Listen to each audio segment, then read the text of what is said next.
રાતના કદાચ 1:30 કે 2 વાગ્યા હશે. ગરમી એટલી હતી કે પંખાની હવા પણ તવા જેવી ગરમ લાગતી હતી.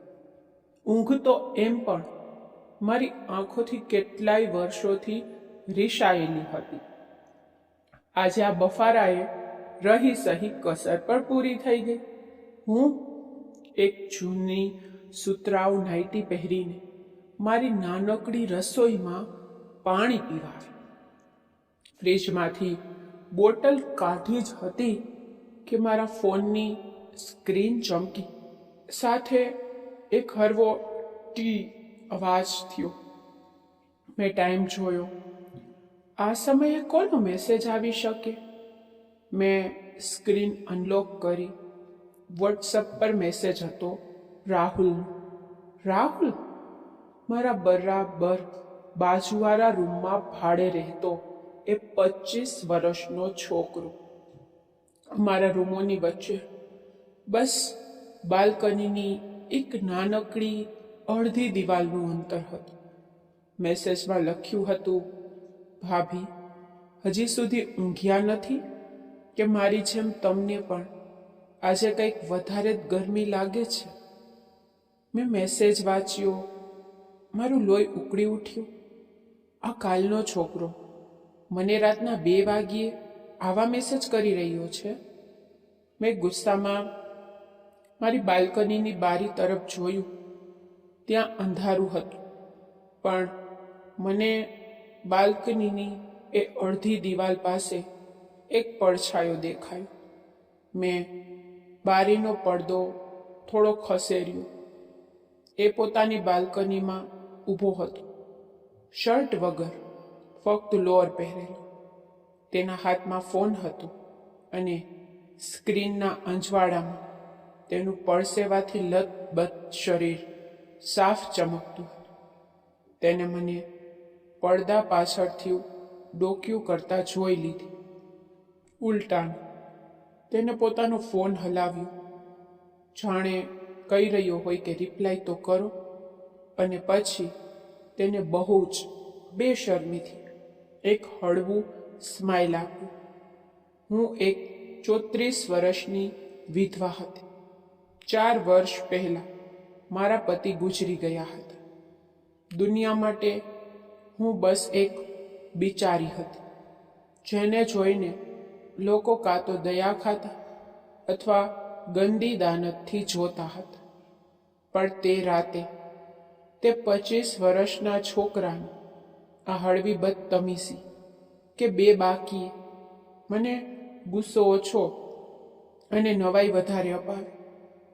તેણે મને બિચારી ન સમજી.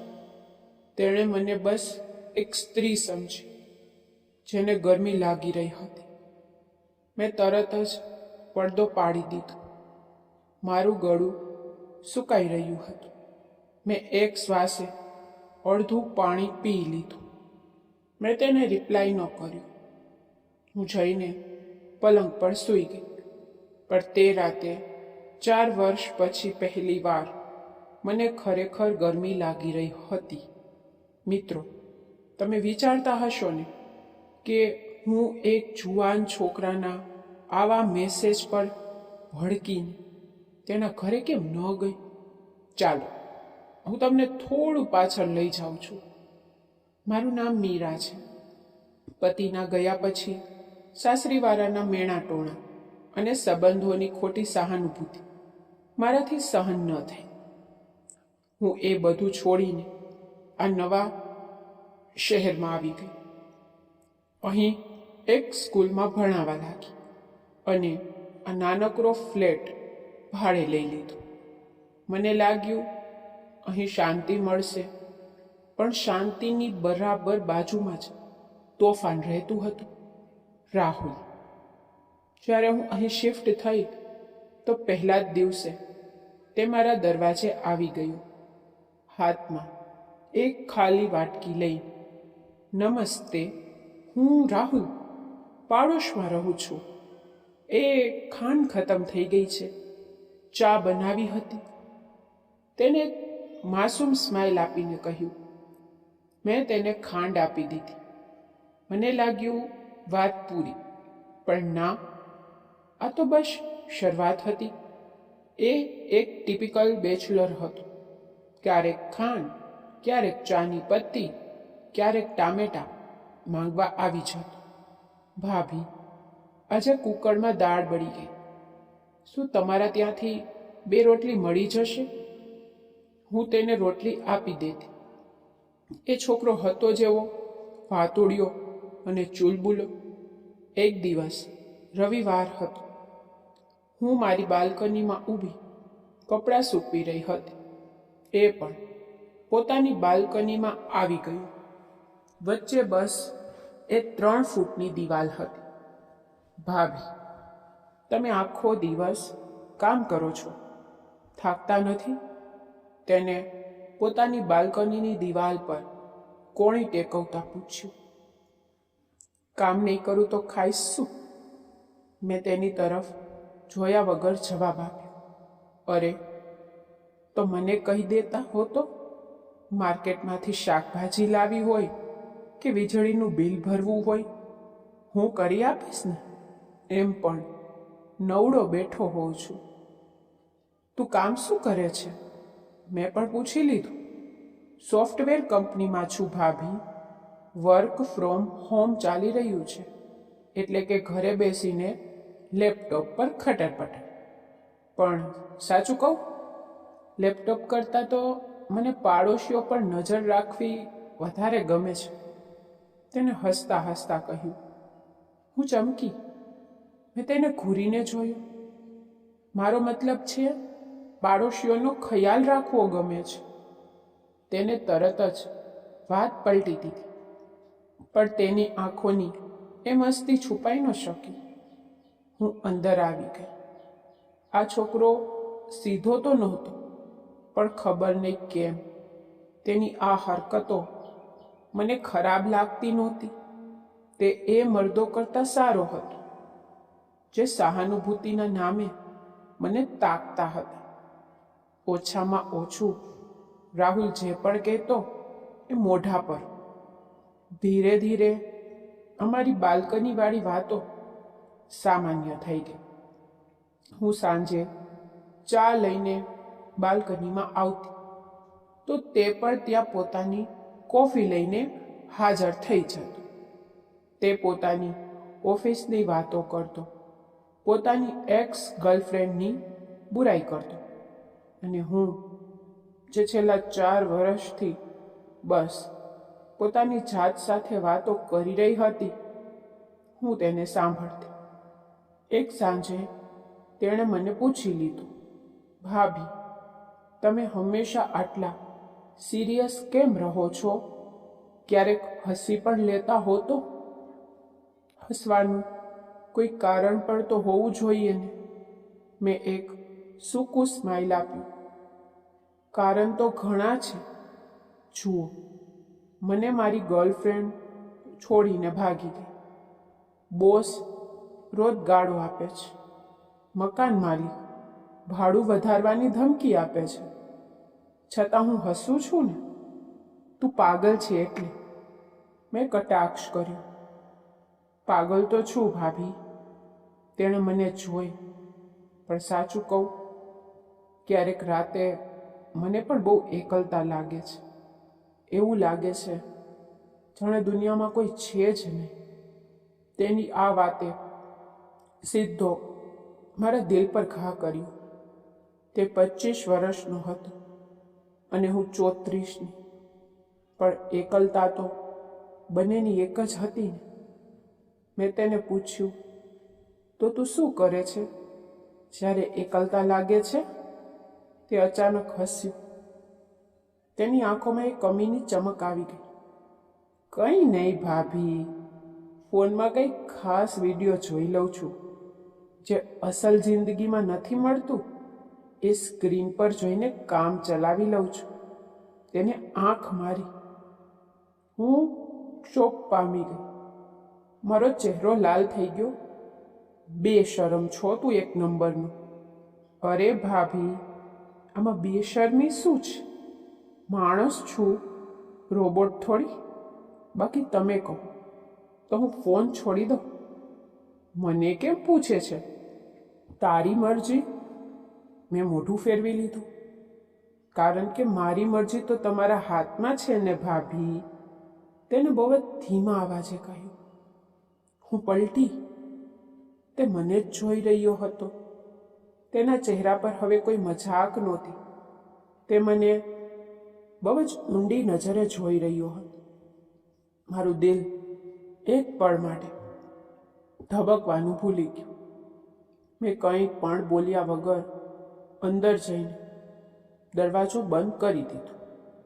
તે રાત પછી મને અહેસાસ થઈ ગયો હતો કે અમારી વચ્ચેની એ દિવાલ હવે ફક્ત ઈંટ અને સિમેન્ટની રહી નહોતી. તેમાં કંઈક બીજું પણ પાંગરી રહ્યું હતું.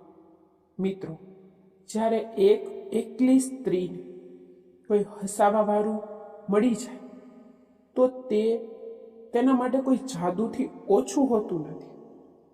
રાહુલની આ જ બેબાકી મને તેની તરફ ખેંચી રહી હતી. જો તમને પણ રાહુલનો આ મોફાટ અંદાજ પસંદ આવી રહ્યો હોય ને, તો આ વાર્તાને એક લાઈક જરૂર કરજો હો. ઉનાળાની ઋતુ હતી. એક બપોરે અચાનક હવામાન બદલાઈ ગયું અને જોરદાર વરસાદ શરૂ થઈ ગયો. મેં બાલ્કનીમાં ઘણા બધા કપડાં સૂકવવા માટે નાખ્યા હતા. હું ભાગીને બાલ્કનીમાં ગઈ. કપડાં ઉતારવા તેજ પવન ચાલી રહ્યો હતો અને છાંટા સીધા બાલ્કનીમાં આવી રહ્યા હતા. 2 મિનિટમાં જ હું પૂરી રીતે પલળી ગઈ. મારી સુતરાઉ સાડી મારા શરીર સાથે ચોંટી ગઈ હતી. હું જલ્દી કપડાં સમેટી રહી હતી કે ત્યાં જ રાહુલ પણ પોતાની બાલ્કનીમાં આવી ગઈ. તે કદાચ નાહીને નીકળ્યો હતો. તેના ખંભા પર એક ટુવાલ હતો અને તેણે ફક્ત શોર્ટ્સ પહેર્યો હતો. તેણે મને જોઈ. હું તે સમયે એ હાલતમાં હતી જ્યાં કોઈ પણ સ્ત્રી નહીં ઈચ્છે કે કોઈ પારકો પુરુષ તેને જુએ. મારા કપડાં પૂરી રીતે મારા શરીર પર ચોટેલા હતા. હું ફફડી ગઈ. મેં જલ્દીથી એક ચાદર મારી ઉપર લપેટવાની કોશિશ કરી, પણ તેણે નજર ન ચુરાવી. તે ત્યાં જ પોતાની બાલ્કનીની દિવાલ પાસે ઊભો રહ્યો. તે પોતાના ટુવાલથી પોતાના વાળ લૂછી રહ્યો હતો, પણ તેની નજર સીધી મારા પર ટકેલી હતી. શું જોઈ રહ્યા છો? મેં મારી સાડી ઠીક કરતા થોડા ઊંચા અવાજે કહ્યું. તે પોતાની દિવાલની વધુ નજીક આવી ગયો. હવે અમારી વચ્ચે બસ મુશ્કેલીથી એક હાથનું અંતર હતું. વિચારી રહ્યો છું ભાભી, તેને બહુ આરામથી કહ્યું. આ વરસાદનું પાણી પણ કેટલું નસીબદાર છે ને. જ્યાં અમે નથી પહોંચી શકતા ત્યાં વગર પરવાનગીએ પહોંચી જાય છે. મારા રૂવાણા ઊભા થઈ ગયા. રાહુલ, પોતાની જીભ સંભાળ, મેં કહ્યું, પણ મારા અવાજમાં એ કડકાઈ નહોતી જે હવે હોવી જોઈએ. હું તો સંભાળી જ રહ્યો છું ભાભી. તે થોડો વધારે ઝૂક્યો.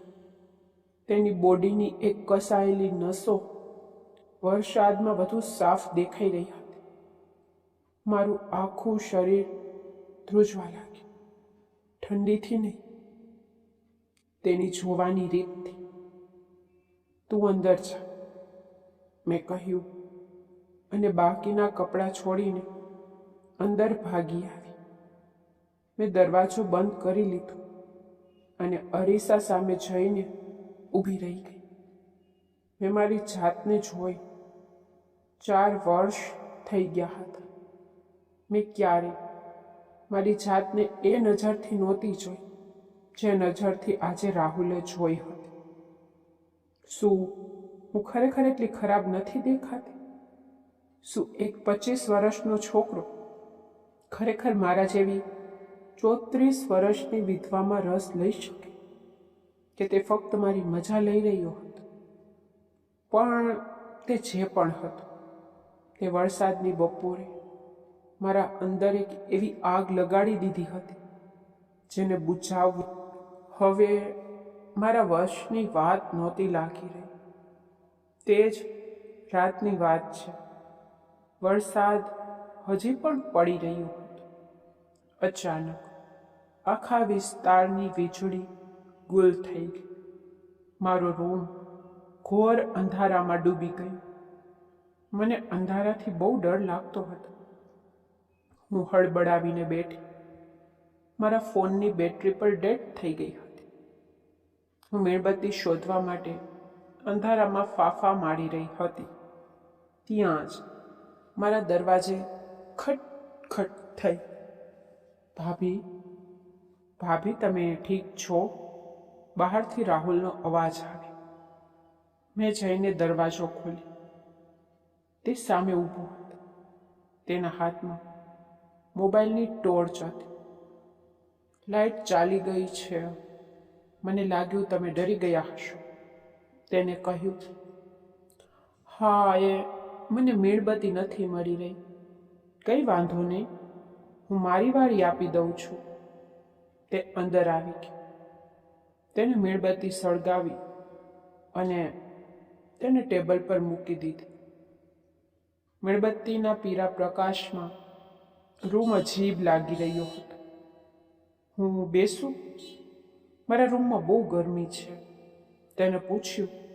હા, બેસ. મેં પલંગ તરફ ઈશારો કર્યો. હું પણ ત્યાં જ એક ખૂણામાં બેસી ગઈ. તે બીજા ખૂણા પર બેસી ગયો. બહાર વરસાદનો શોર હતો અને અંદર એક ભારે શાંતિ. ભાભી, તેને એ શાંતિ તોડી નાખી. આ અંધારામાં તો ભૂત પણ આવી જાય તો હું તેને ડરાવીને ભગાડી દઉં, પણ આજે મને ડર લાગે છે. કેમ? મારાથી ડર લાગે છે? મેં હળવી મજાક કરી. તે પોતાની જગ્યાએથી ખસીને મારી થોડી નજીક આવી ગઈ. હા, કારણ કે ભૂત તો ફક્ત જાન લે છે ભાભી, પણ તમે તો ઈમાન લઈ લેશો. મારા શ્વાસ અટકી ગયા. તે મારી એટલો નજીક આવી ગયો હતો કે મને તેના પરફ્યુમની સુગંધ આવી રહી હતી. તેને પોતાનો હાથ લંબાવ્યો. હું પાછળ હટવાની જ હતી, પણ તેને મારા ચહેરા પર પડેલા મારા ભીના વારને ધીરેથી મારા કાન પાછળ કરી દીધા.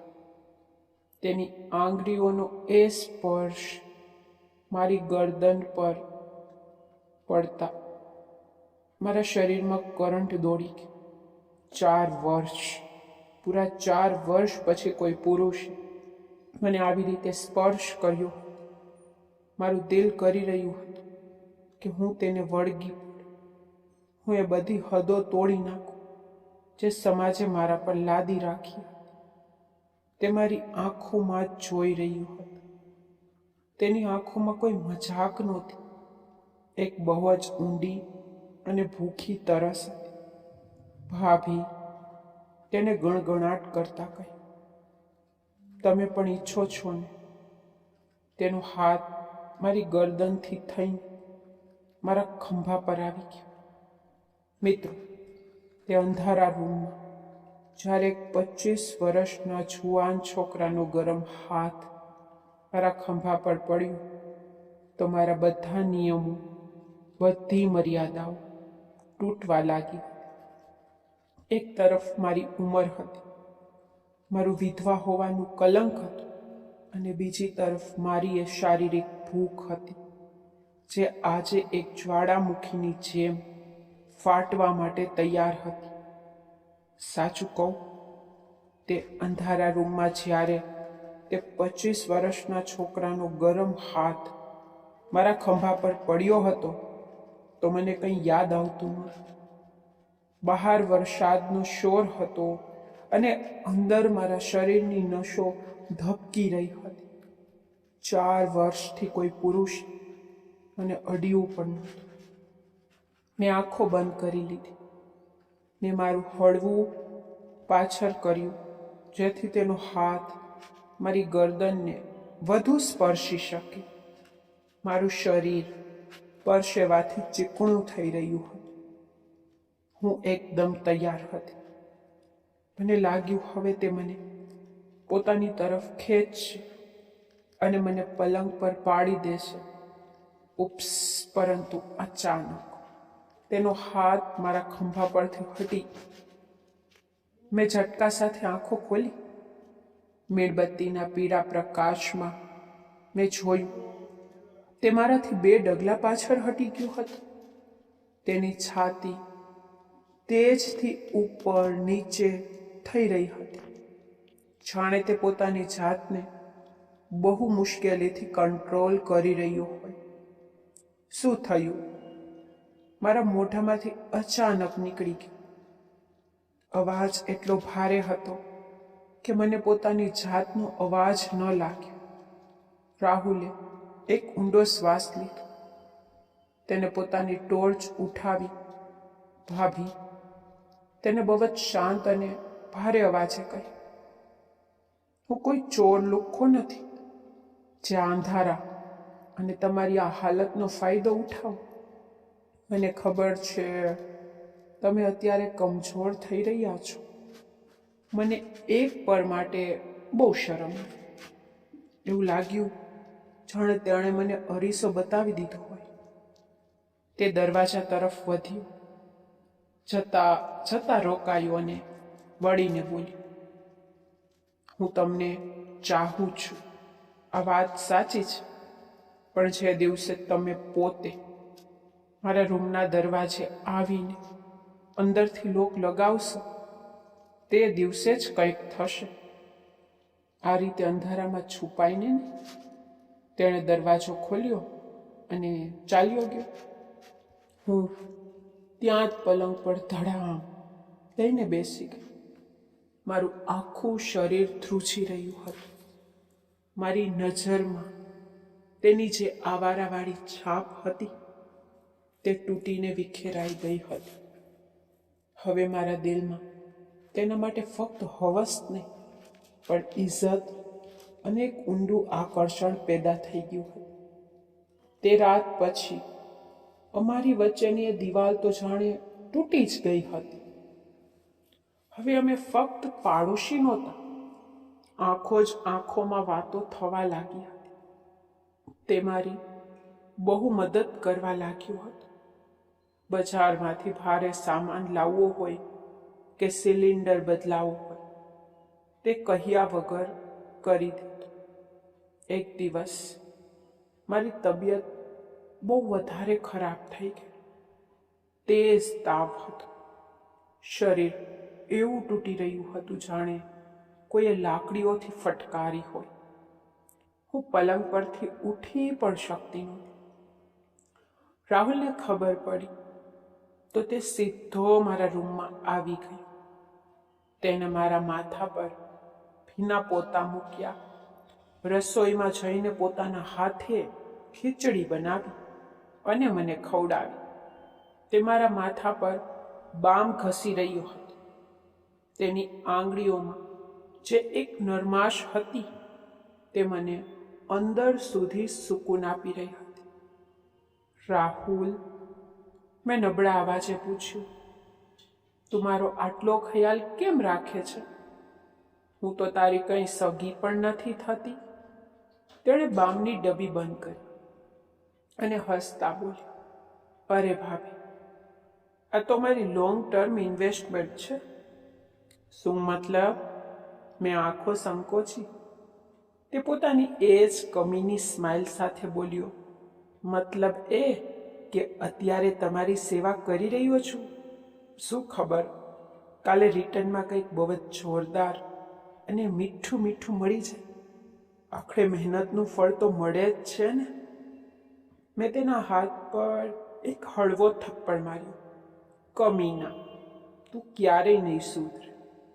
સિરિયસ વાતમાં પણ તારે તારી ઘટિયા વાતો ઘુસાડવી જ પડે છે ને. અરે ભાભી, આ ઘટિયા ક્યાં છે? આ તો કોમર્સનો સીધો નિયમ છે. તે અઠહાસ્ય કરવા લાગ્યો. તેની આ બેબાક વાતોએ મારો તાવ પણ જાણે અડધો કરી દીધો હતો. મને તેની સાથે બહુ હરવું અને સુરક્ષિત અનુભવાતું હતું. થોડા દિવસ પછીની વાત છે. હું મહોલ્લાની કરિયાણાની દુકાને ગઈ હતી. ત્યાં એક 55 થી 60 વર્ષનો ડોશો રહેતો હતો, વર્માજી. તેની નજર બહુ જ ગંદી હતી. તે હંમેશા સ્ત્રીઓને એવી રીતે તાકતો જાણે તેમને કપડાની આરપાર જોઈ શકે છે. હું સામાન લઈ રહી હતી ત્યારે જ વર્માજી મારી બિલકુલ પાછળ આવીને ઊભા રહી ગયા. તેમણે જાણી જોઈને પોતાનો ખંભો મારા ખંભા સાથે ઘસ્યો. મને એટલી ચીડ ચડી કે મેં તરત જ પાછળ ફરીને તેમને ઘૂર્યા. આ શું બદતમીઝી છે વર્માજી? દેખાતું નથી શું?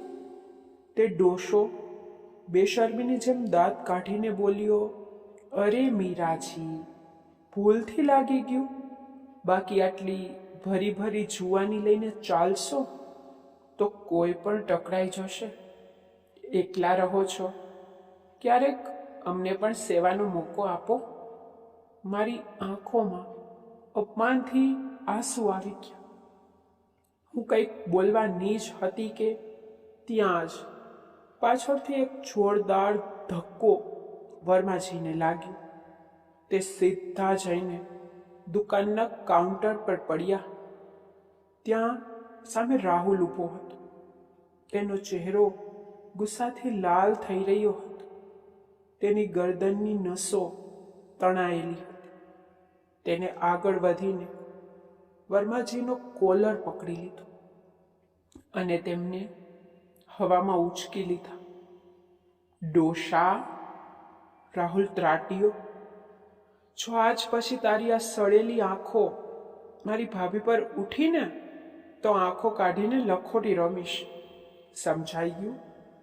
તારી એ ઉંમર છે જ્યાં તારે રામ રામ કરવું જોઈએ, અને તું અહીં બીજી વાર દેખાયો તો ટાટિયા તોડીને હાથમાં આપી દઈશ. વર્માજી ડરના માર્યા ધ્રુજવા લાગ્યા અને ત્યાંથી પૂંછડી દબાવીને ભાગી ગયા. રાહુલે મારી તરફ જોયું. તેનો ગુસ્સો હજી શાંત નહોતો થયો. તેને મારી થેલી ઉઠાવી અને બોલ્યો, ચાલો ભાભી. રસ્તામાં મેં ચૂપ હતા, પણ મને અંદર ને અંદર એક અજીબ ખુશી થઈ રહી હતી. આજ સુધી કોઈએ મારા માટે સ્ટેન્ડ નહોતું લીધું. સાસરીવાળાએ મને ડાકણ કહી, પાડોશીઓએ મેણા માર્યા, પણ આ 25 વર્ષના છોકરાએ આજે ભરેલા બજાર મારી ઇજ્જત માટે એક ડોશા પર હાથ ઉઠાવ્યો હતો. ઘરે પહોંચીને મેં તેને કહ્યું, રાહુલ, તારે એવું નહોતું કરવું જોઈતું. તે ઉંમરમાં મોટો છે, વાત વધી જાય. તેણે મારી આંખોમાં સીધું જોયું. ભાભી, જે તમારી ઇજ્જત નથી કરી શકતો તે મારી નજરમાં કૂતરો છે, અને કૂતરાઓની કોઈ ઉંમર નથી હોતી. તમે મારી જવાબદારી છો. તમે મારી જવાબદારી છો. આ 4 શબ્દોએ મારા દિલ પર જે અસર કરી હતી તે હું શબ્દોમાં જણાવી શકતી નથી. તે દિવસે મને પાકી ખાતરી થઈ ગઈ હતી કે આ છોકરો મારા માટે કંઈ પણ કરી શકે છે. મિત્રો, જ્યારે કોઈ છોકરો તમારા માટે દુનિયા સાથે લડી જાય તો એક સ્ત્રીનું દિલ તેના માટે આપોઆપ ખુલી જાય છે. રાહુલની આ હરકતે મારી અંદરની બધી ખચકાટ ખતમ કરી દીધી હતી. જો તમને રાહુલનું આ રૂપ પસંદ આવ્યું હોય તો વિડીયોને હમણાં જ લાઈક કરો. જોત જોતામાં 5 મહિના વીતી ગયા. દિવાળીનો તહેવાર આવી ગયો. આખી બિલ્ડિંગ ખાલી થઈ ગઈ હતી. આસપાસના બધા ભાડું પોતપોતાના ઘરે પોતાના ગામ ચાલ્યા ગયા હતા. ફક્ત હું અને રાહુલ બિલ્ડિંગમાં એકલા હતા. તેને કોઈ પ્રોજેક્ટને કારણે રજા મળી નહોતી અને મારે તો કોઈ ઘર હતું જ નહીં જ્યાં હું જાત. દિવાળીની સાંજ હતી. મેં નાહીને એક લાલ રંગની સુતરાઉ સાડી પહેરી. આજે મેં ઘણા દિવસો પછી આંખોમાં ઘાટું કાજલ લગાવ્યું અને વાળ ખુલ્લા છોડ્યા હતા. મેં રાહુલ માટે ખીર અને પૂરી બનાવી હતી. રાતના 9 વાગ્યા હતા. બહાર ફટાકડાના અવાજો આવી રહ્યા હતા. મેં પ્લેટમાં જમવાનું કાઢ્યું. મારું દિલ બહુ તેજીથી ધબકી રહ્યું હતું. આજે મારે નિર્ણય લેવાનો હતો. મને તેની એ વાત યાદ આવી રહી હતી જે દિવસે તમે પોતે મારા રૂમને લોક લગાવશો. એક ઊંડો શ્વાસ લીધો અને જમવાની પ્લેટ લઈને તેના રૂમ તરફ વધી. તેનો દરવાજો અડધો ખુલ્લો હતો. મેં પગથી દરવાજાને ધક્કો માર્યો. રાહુલ પલંગ પર બેઠો લેપટોપ પર કંઈક કામ કરી રહ્યો હતો. તેણે ફક્ત એક શોર્ટ્સ પહેર્યું હતું. ઉપરનું શરીર ખુલ્લું હતું. તેના માથા પર પરસેવાની ચમક હતી. દરવાજાના અવાજથી તેને ઉપર જોયું. મને લાલ સાડીમાં જોઈને તેની આંગળીઓ કીબોર્ડ પર અટકી ગઈ. તે મને એવી રીતે જોઈ રહ્યો હતો જાણે તેણે મને પહેલી વાર જોઈ હોય. તેની આંખો પલક ઝબકાવવાનું ભૂલી ગઈ હતી. હું ચૂપચાપ અંદર ગઈ. મેં જમવાની પ્લેટ ટેબલ પર મૂકી. પછી હું પાછી ફરી અને મેં દરવાજાને લોક લગાવી દીધો. ખટ એ અવાજ તે શાંતિમાં બહુ તેજ ગૂંજ્યો. રાહુલ લેપટોપને બાજુમાં મૂકીને ઊભો થઈ ગયો. તેની આંખોમાં એક સવાલ હતો અને એક ભૂખી તરસ. ભાભી, આ લોક? તેનો અવાજ ગળગળો થઈ ગયો હતો. તે જ કહ્યું હતું ને રાહુલ? મારો અવાજ ધ્રુજી રહ્યો હતો પણ મારા ડગલા તેની તરફ વધી રહ્યા હતા કે જે દિવસે હું પોતે દરવાજો ખટખટાવીને અંદર આવીશ અને લોક લગાવીશ. આજે દિવાળી છે રાહુલ, અને મારે હવે વધુ અંધારામાં નથી રહેવું. રાહુલે એક સેકન્ડ પણ બગાડીને તેને મારો હાથ પકડ્યો અને મને ખેંચીને દિવાલ સાથે લગાવી દીધી. તેની પકડમાં એટલી તાકાત હતી કે મારા હાથની બંગડીઓ ખણકી ઉઠી. તેની આંખો લાલ થઈ રહી હતી. ભાભી, તે મારા કાન પાસે બોલ્યો, બહુ તડપાવ્યો છે તમે. આજે કોઈ શરાફત નહીં બતાવો. મને શરાફત જોઈએ પણ નહીં. મેં પણ મારા અંદરની 4 વર્ષની તરસને બહાર આવવા દીધી અને પછી તેણે મને ચૂમી લીધી. તે કોઈ ફિલ્મ કે સોફ્ટ કિસ નહોતી. તેમાં એક જાનવરો જેવી ભૂખ હતી. તેના હોઠ મારા એવી રીતે ચૂસી રહ્યા હતા જાણે કોઈ પાણીનો ઝરણો હોય અને તે રણનો તરસ્યો. મેં પણ મારા બંને હાથ તેની પીઠ પર કસી લીધા. મારા નખ તેની ચામડીમાં ખૂંપી રહ્યા હતા. મારું આખું શરીર પરસેવાથી લથબથ થવા લાગ્યું હતું. તેણે મને ઝટકા સાથે આમાં ઉચકી લીધી. સાડીનો ક્યારે જમીન પર પડ્યો મને ખબર જ ન પડી. તેણે મને અંગ પર પટકી દીધી અને મારી ઉપર આવી ગયું. રાહુલ! મારા મોઢામાંથી એક લાંબી આહ નીકળી. બહાર આકાશમાં ફટાકડા ફૂટી રહ્યા હતા અને અંદર તે નાનકડા રૂમમાં 4 વર્ષનો દુષ્કાળ ખત્મ થઈ રહ્યો હતો. તે રાતે ત્યાં કોઈ 34 વર્ષની વિધવા કે 25 વર્ષનો છોકરો નહોતો. તેણે મારી સાડીના દરેક એક ફોલ્ડને રીતે કૂટ્યા, જાણે તે કોઈ ખજાનો લૂંટી રહ્યો હોય. પડસેવાની ચિકાસ, પલંગના ચર ચર અવાજો ને મારી સિસકી. તે રાતે તે રૂમમાં બધું જ અસલી હતું. મેં તે રાતે તે બધું અનુભવ્યું જે મેં મારી આખી જિંદગીમાં ક્યારેય નહોતું કર્યું. બીજી સવારે જ્યારે મારી આંખ ખુલી તો તડકો રૂમમાં આવી ચૂક્યો હતો. હું રાહુલની મજબૂત બાહોમાં લપેટાયેલી હતી. મારું માથું તેની છાતી પર હતું. રાતની થાકને કારણે મારું આખું શરીર તૂટી રહ્યું હતું, પણ એક અજીબ શાંતિ પણ હતી. ત્યારે જ રાહુલની આંખ ખુલી. તેણે મને જોઈ અને મારા માથાને ચૂમી લીધું. ગુડ મોર્નિંગ મારી જાન, તેને હસતા હસતા કહ્યું. મારી જાન? આ શબ્દ સાંભળીને મને સારું પણ લાગ્યું અને ડર પણ. હું તો ઉઠીને બેસી ગઈ. મેં જલ્દીથી મારી સાડી પોતાની ઉપર લપેટી. રાતનો નશો હવે ઉતરી રહ્યો હતો અને હકીકત સામે ઊભી હતી. શું થયું? રાહુલે પૂછ્યું. તે ઉઠીને મારી પાસે બેસી ગયો. રાહુલ, આજે જે કાલે રાતે થયું એ ખોટું હતું. હું નજર ચુરાવી રહી હતી.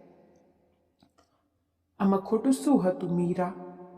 આપણે બંનેએ પોતાની મરજીથી કર્યું ને. તેને પહેલી વાર મને મારા નામથી બોલાવી હતી. પણ આપણી ઉંમર જો રાહુલ, તું 25 વર્ષનો છે અને હું 34 વર્ષની છું. હું એક વિધવા છું. મારા અંદરનો ડર બહાર આવી રહ્યો હતો. મને કોઈ ફરક નથી પડતો. તેને મારો હાથ પકડ્યો. મીરા, હું તમારી સાથે લગ્ન કરવા માંગુ છું. કાલે રાતે જે થયું તે ફક્ત હવાસ નહોતી. હું ખરેખર તમને ચાહું છું. લગ્ન? આ શબ્દ સાંભળીને મારા પગ નીચેથી જમીન સરકી ગઈ. તું પાગલ થઈ ગયો છે? મેં ચીસ પાડી. તને ખબર છે સમાજ શું કહેશે? લોકો મારા પર થૂકશે કે મેં એક જુવાન છોકરાને ફસાવી લીધો. મારા સાસરીવાળા મને જાનથી મારી નાખશે. અને 10 વર્ષ પછીનું વિચાર રાહુલ, જ્યારે તું 35નો હોઈશ, એકદમ જુવાન, ત્યારે હું 44ની થઈ જઈશ. ત્યારે તું મને છોડી દઈશ કોઈ જુવાન છોકરી માટે. મારી આંખોમાંથી આંસુ વહેવા લાગ્યા.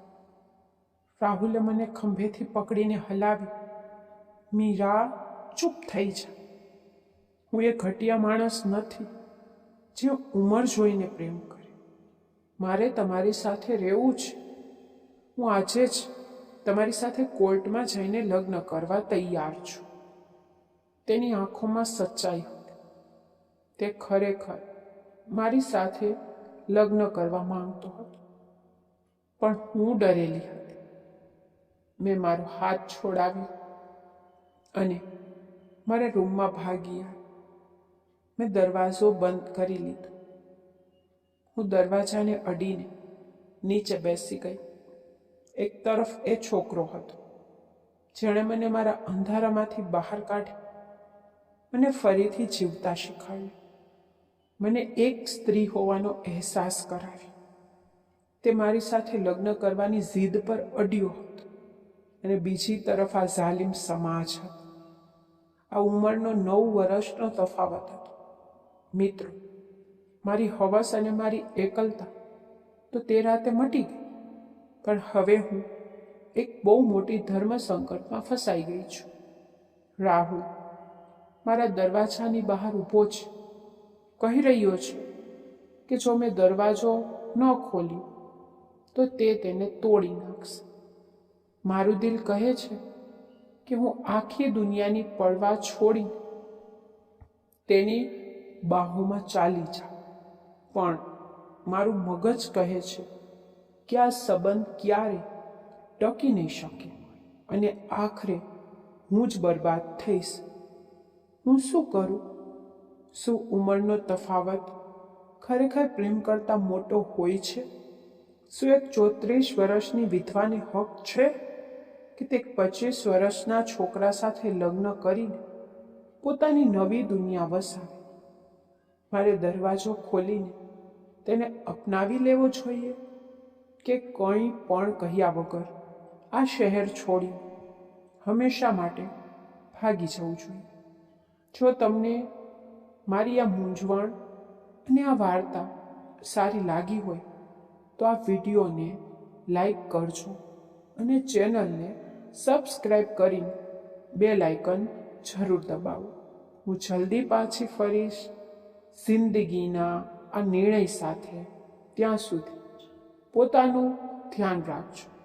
Love you. Take care. Bye bye.